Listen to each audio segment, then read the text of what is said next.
po ay makapanood na ng aming Hiling Ko Lang Until She Heard It. Alam ko,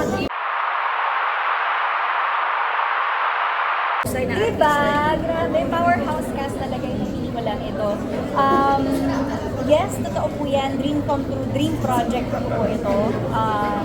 Ang mapabilang sa pelikula na Direk Brillante at ang makasama ang mga very powerful women who I really look up to in the industry.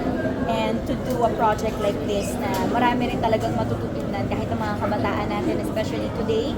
Kaya I'm just so excited and I'm proud of what we made. wait lang, so ito na nga, no? Yung walang script kay Direk Brillante. Kamusta ng intuitive acting?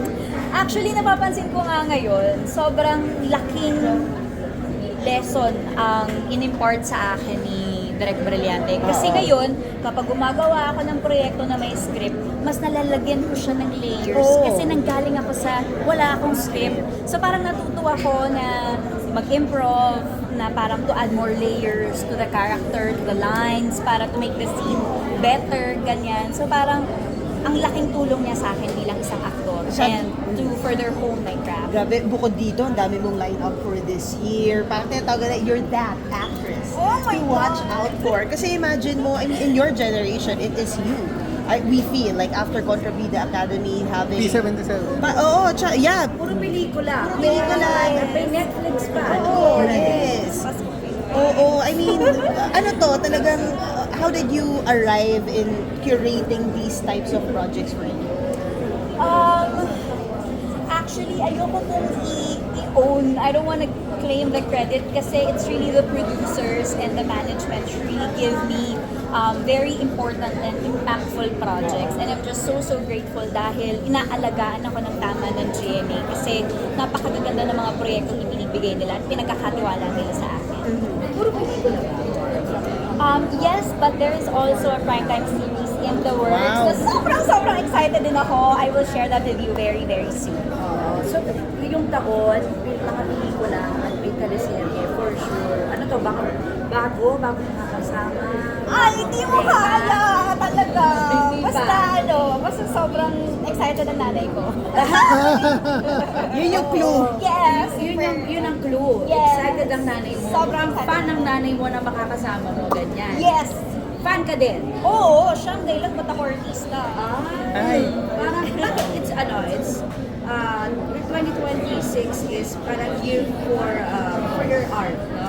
For growth, ganyan. Oo. Naku, sabi ko nga parang nagiging continuation siya ng magagandang nangyari sa akin last year, ng 2025. Kasi parang doon nagsimula ang aking solo era. Tapos ngayon nagtutuloy-tuloy, which I'm really grateful for. And sobrang nagpapasalamat ako dahil ang ganda nung naging trajectory ng career ko since last year. So, Nabanggit mo yung solo era. Yeah, solo solo. ka ba talaga? Solo! Nung Valentine's Day, parang Diba? solo ka. Yes, solo. Hindi, nakita ko yung ano mo, yung post mo, na parang you enjoyed parang being with yourself. Yes. May kasama ka ba? Wala. Parang kumain ka, nag-check-in ka, hindi ko alam Yes. Paano mo Staycation celebrate? mag-isa? Oo.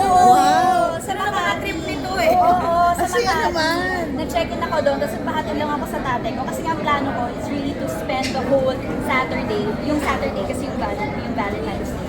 To spend the whole Saturday, treat myself, take myself out on different dates. So nag-movie date ako, nag-cafe date ako, nag-fancy dinner date ako, and then come Sunday morning, tumakbo ako sa Ayala. Wow. Date with yourself. Diba?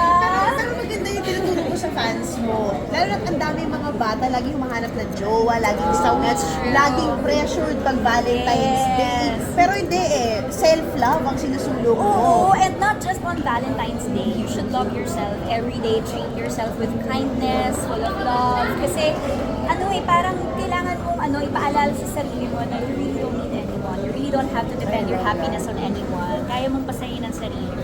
May nag-send ba sa'yo ng Valentine gift? Roses, chocolate, Mga or what? brands. May natanggap ka bang bulaklak from someone? Oo. Yes, sa aking videographer kay Melody. Tsaka book, nakatanggap din ako ng book. Anong book yun? Butter.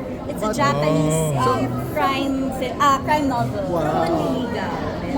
Parang naligaw. Parang naligaw na hindi nakarating. Oo, parang naligaw.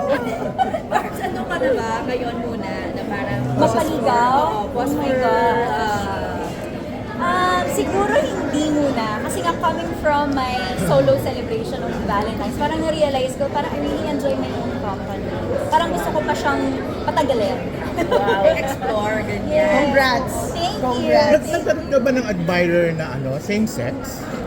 Same. Ayan. Parang Admirer. hindi po. Parang di ako masyadong Lapitan ng attractive sa... Lapitin ang mga showmo. Oo. They don't find me attractive. Parang may kinalaman ba to sa pelikula? Hindi naman. No naman. Pero I really enjoyed the whole journey. Kasi parang first project ko din ito na nag-tackle about mga sassy characters. Mga females falling in love. Diba? Yeah. So ito rin yung parang first project ko na sobrang tapang din ng story. And not only that, imagine Boots Anson Rodrigo and Charo Santos Concho mirror that topic sa audiences. I mean, how is that for you, looking up and working with them? I think as impactful as the characters are already written, Oo. I think being portrayed by two of the most important actresses that we have today really put a period on that statement. I love that. At puring-puri ka ni Tita Bus, Tita Charo, Ay, even oo. Angel sa Oo. katrabaho Sinisegue mo rito. talaga nila yung nila, admiration for you Oo. sa mga soundbite nila. Napawisan tuloy ako. Pressure. Oo, they were saying Barbie is such a Great actress. Yun nga, such a layered Grabe, sobrang every time I get asked about my reaction pagka ganyan, sobrang hindi ko alam yung sasabihin ko kasi parang dati pangarap ko lang talaga noong mga panahong taga Binyan Laguna pa ako, tapos ini-imagine ko lang na makaka-work ko yung mga ganitong kalalaking pangalan, tapos ngayon nakatrabaho ko sila, tapos kinikilala din nila yung trabaho ko. Parang Oh, wow. sobrang overwhelming and I'm just so honored and privileged, I would say actually, to have worked with him. Wala nang hahaba pa sa buhok mo, di ba? Kaysa sa, Ha? I love Haba. Congrats, Barbie. Thank you.